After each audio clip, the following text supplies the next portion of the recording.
একটু দইয়ের দামটা জানি। এটা কত? এটা 260 টাকা দাম। এইটা হলো 180 টাকা দাম। 180 টাকা? হ্যাঁ। আর এটা হলো 300 টাকা। 180 টাকা দরকার নেই, এটা 300 টাকা। হ্যাঁ। এটা একটু কমায় টমায় রাখেন মামা, একটা দই দেন। আচ্ছা 280 টাকা। এইটা কি? ঘি। ঘিয়ের কেজি কত? 1200 টাকা কেজি ঘি।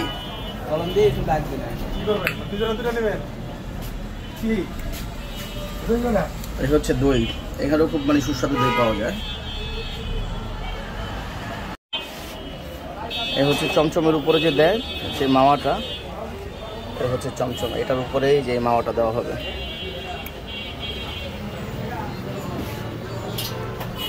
এই হচ্ছে চমচম।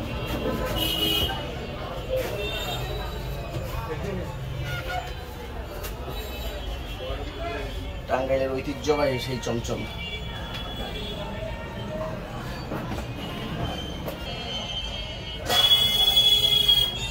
দই একটাই।